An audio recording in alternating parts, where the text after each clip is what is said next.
Hello, I'm Rachel with Weatherby Healthcare. We've teamed up with Levitt Insurance to present information on healthcare plans on the marketplace and other options. I'll now turn the time over to Benjamin Smith to jump into the information.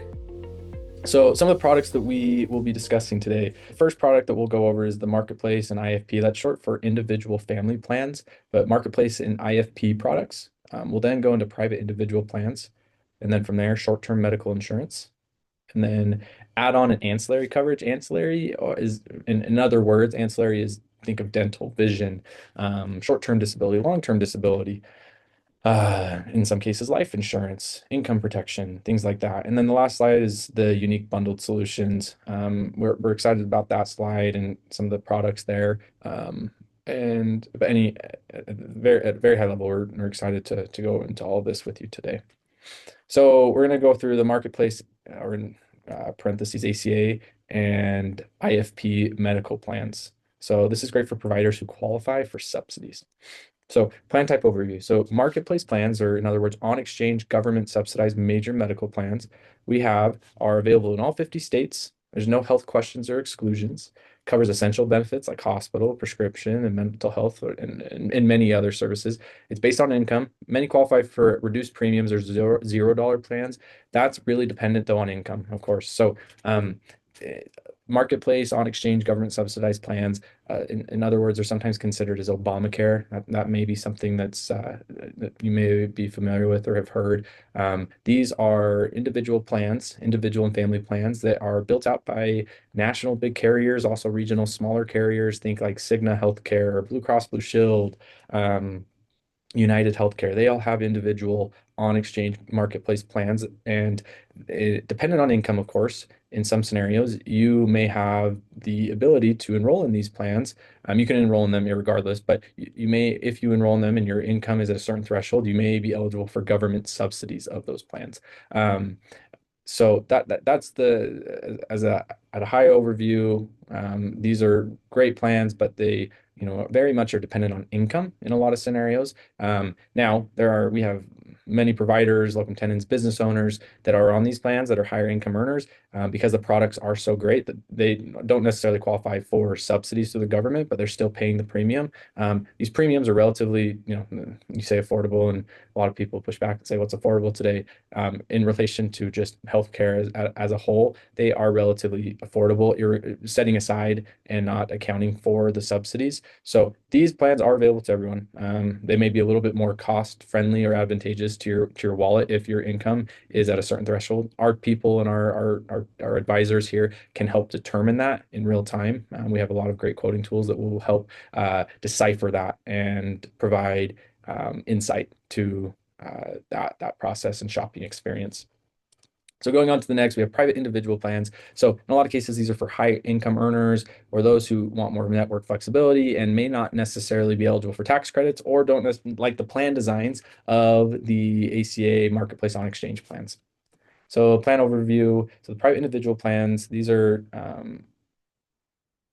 carrier direct, narrow network, and broad network major medical plans. So in the previous two slides, we were covering on exchange. These are off exchange plans. So you, instead of purchasing these through the federal government's Obamacare exchange or the state exchange that you may live in, these are off exchange plans, or in other words, these are plans that you buy directly from the carrier, or the insurer's payer carrier. Sometimes these include larger networks and national coverage, so they are more portable or travel friendly if you're on the go a lot. Now, some of the down, not some, one of the downsides here is that the premiums are not subsidized by government tax credits, but they are often better for those making or fall above or above the 400% federal poverty line. And it does, depending on the carrier, obviously there's some caveats as to where you live or which carrier you're enrolled in, but in some scenarios, these plans offer continuity of coverage when moving across different state lines. For example, here's an example cost in the right-hand corner. 45-year-old single male, and the disclaimer here is price varies by state and demographics, but in this scenario specifically, it's a $532.25 premium on the national PCHS network, which is a network that a lot of larger carriers like United Healthcare and Aetna utilize for their national footprint. So short-term medical insurance, in a lot of scenarios, this is viewed as gap coverage between assignments or while waiting for open enrollment. So short-term medical, you have a lot of the big carriers that offer these products, United Healthcare, Cigna, Blue Cross Blue Shield, and many more carriers. Generally speaking, these are lower cost, temporary coverage, I think 30 to 120 days, depending on state. That's recently changed though. A lot of carriers now, it's not official, but it's been announced. And so that's why we didn't put this in the slide, but it has been announced in the last couple days that a handful of carriers are actually going to be extending those short-term plans to 360 days in some cases, so almost a full year. Which is great. A lot of these plans are, lower in cost, generally speaking, and are competitive product offerings. So some of the downsides, though, one specifically being they may not cover pre-existing conditions or just preventative care in general. So if you're just wanting to go to see your physician or primary care doc, these plans may not have coverage there. Or if you have a pre-existing condition or ailment, sickness, and you're being treated for that once you've enrolled in this plan, it may not cover those costs. Some carriers differentiate themselves and may accept certain pre-existing conditions or may accept some preventative care. But it's always just important to check if this is an option that you're wanting to evaluate. It's always just safe to check the T's and C's or the terms and conditions at the carrier level of the specific product. Our team obviously is here to help do that and facilitate that evaluation. They are not considered minimum essential coverage under federal guidelines. So that's the acronym for that's MEC. So a lot of times, in order to check that MEC, you have certain, as a health plan or health insurance provider, there's certain services that you have to offer in the product. The last two slides that we've been covering, those plans are both meet, or I guess those product offerings meet those MEC guidelines. In this case, though, depending on the short-term plan that you go with, they may have some of those MEC requirements, but they're not going to have all of them. And so they are not considered MEC compliant under the federal guidelines as they stand today. So that's something also to be considerate of. So, for example, a lot of health plans, in order to be MEC or minimum essential coverage compliant, they require covering pre-existing conditions and preventative care. So those are just two examples. And these plans, though, really kind of getting back to the pros, are ideal for healthy individuals who need basic protection. So you're just wanting to, ensure that you are protecting yourself against a big claim, or not necessarily a claim, but a big health scare that could translate into a big dollar claim. These are ideal for those individuals that are healthy. They typically travel well with you. They're portable in a lot of ways, and they're really a great product.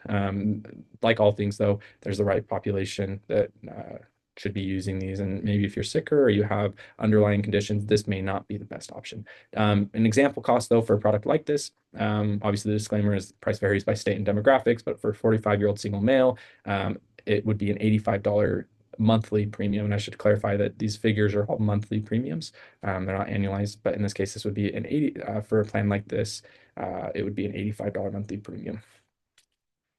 So add-on and ancillary coverage. We've kind of at a high level covered the medical side, the major medical side. So we're going to dive into some of the ancillary coverages that you could, in addition to your other major medical, you could add on. So think of dental, vision, accident, critical illness, income protection, and many, many more. So optional add-on coverage when it comes to dental and vision. So keeps with dental vision, you can keep preventative and major care accessible for dental and vision specific. Vision, not so much. You don't see vision as much. More times than not, dental is the area where you see a little bit more high cost issues as it relates to your oral health or your teeth. And so all of these plans on the dental side are going to have cleanings, fillings, crowns, root canals included. Now there's, in some scenarios, there's waiting periods. And so once again, it's always important just with insurance carriers to be very diligent about reading the terms and conditions within their products. And if there's waiting periods, that's an important call out and thing to be mindful of. Our team is here to help that and help you through that experience. On the vision side, you're going to have eye exams, lenses, glasses, contacts, coverages or dollar amounts that are set aside for those lenses, glasses, contacts beside, and then you'll have coverage for eye exams. In a lot of scenarios, you're gonna have plans available as low as $10 to $20 a month. You're gonna have national networks with Delta Dental, VSP, Guardian, et cetera. So going to the example cost for a 45-year-old single male, prices obviously vary by state and demographics, but for dental, you'll in this scenario it would be a $33.82 a month premium for the dental and a $12.17 cents per month premium for the vision. So optional add-on coverage, supplemental plans. So protect against the unexpected. So what that looks like is accident insurance. Accident insurance helps cover ER visits, ambulance, fractures, stitches. Sample cost in this scenario would be $28.17 per month for an accident plan. The way these plans usually work is with an accident plan, something happens, they have a list of, what they would consider an accident. You go in, you would pay for it, then you would submit the claim showing that you had an accident plan. It could even be as much that your major medical plan covers that you have a copay with your major medical plan. But if you show proof that there was a visit to the ER, and depending on the carrier, of course, but in most scenarios, the accident insurance carrier is going to cut you a check depending on the coverage limits that you went with. Next is critical illness. So the way this works is you'll have a lump sum payout for cancer, stroke, or heart attack. And that's just once again associated with, substantiating and showing proof that happened to you specifically. But sample cost for a 45-year-old male in this scenario would be $19.63 per month. And then the last is hospital indemnity. The way most of the hospital indemnity plans work is a daily cash benefit for inpatient stays. So depending on, there's limits to that, of course, terms and conditions, you're beating this drum fairly consistently. But it's important to read those. But the way this works is based on the terms of whichever hospital indemnity plan it is that you would enroll in, you will have a daily cash benefit for inpatient stays at a hospital. And I may have already said this, but the sample cost for a 45-year-old male is $30.43 per month. And the beauty of a lot of these products specifically is you can pair them very well with a high deductible HSA individual family plan for financial backup. And so there's really that's one of the big benefits of these types of plans is how well they pair with other major medical products. So additional optional add-on coverage, income protection for independent physicians, short and long-term disability. This will replace income if you're unable to work, especially important for 1099s without employer-provided options. We also have life insurance, so term and whole life options. Optional riders that we can have in addition to these products are accelerated death benefits and waiver of premium. Example costs for the short-term products are $70 per month as a premium for a short-term product. Obviously, we represent a variety of different carriers, so we can help you shop the market a little bit. And then for long-term, it would be $132 a month. And once again, these are example costs. We can shop it. There's a variety of different carriers that you'll have options to pick from. Okay, so as we transition now to some of those more personalized coverage bundles, we're going to go through a couple of these options that we have been pretty conscientious of in curating for locum tenens, physicians, folks that are 1099 contractors. So tailored benefit packages. So we have the Essential Care Bundle, which is an ACA individual medical plan paired with a dental and vision product, plus income protection. This is a comprehensive baseline coverage for full-time providers. It's going to really it's going to check all the necessary boxes. The next bundle is the Everyday Coverage Bundle. So this is pairing the accident plus a hospital plan to kind of give you the coverage on the medical side. And then you also have the vision and income protection solution on the back end. This is great for part-time or hourly workers needing safety nets. The short-term safety net, so this is the STM, is abbreviation for short-term medical, paired with the hospital indemnity and critical illness, and then adding telehealth on the back end. So this is ideal for coverage gaps or in between jobs. This is the telehealth is a great piece, telehealth subscription that pairs very, very well, complements the short-term medical and hospital indemnity and critical illness. And these are packages that we can, break these down, even if there's certain pieces that don't make sense for you. We can do 3 of the 5, 3 of the 4, whatever that may be. But these are some of the packages that we've seen great success in when and like I said initially, these were really built with folks like you in mind. And so we've seen good success with these types of products and packages, I guess, the products within the packages. The bridge coverage plan is short-term medical plus a gap plan. This is a lean, lower cost solution for temporary needs. And then the health share plus support bundle. So a health share program. We obviously have folks that can really connect the dots on what that means. Our advisors are educated on that. But health share, in addition to supplemental plus supplemental plan, paired with the telemed or direct primary care prescription, or not prescription, I'm sorry, subscription.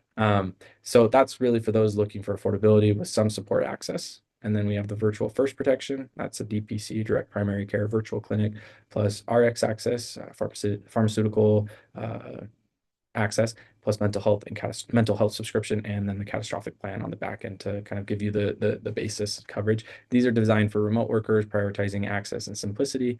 And then to close this all out, we have the comprehensive supplemental package. This is short-term disability or income protection plus accident, hospital, life insurance, RX, and telehealth. This is the stack coverage, which really kind of it covers all the bases for unpredictable health events.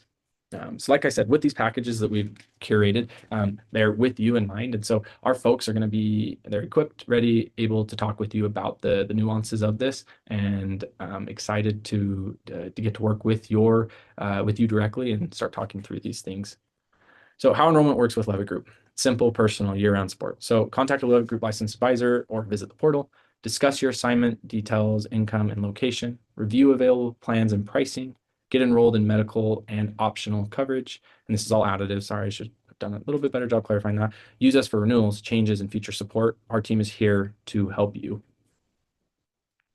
And then what makes Levitt Group different? A human first guidance approach. We talk like real people, not insurance bots. We're licensed in all 50 states. We're trusted and trusted by CHG and work with many locum tenens providers. We work with physicians, and we've worked recently with a big anesthesiologist group that had a lot of 1099 K1s.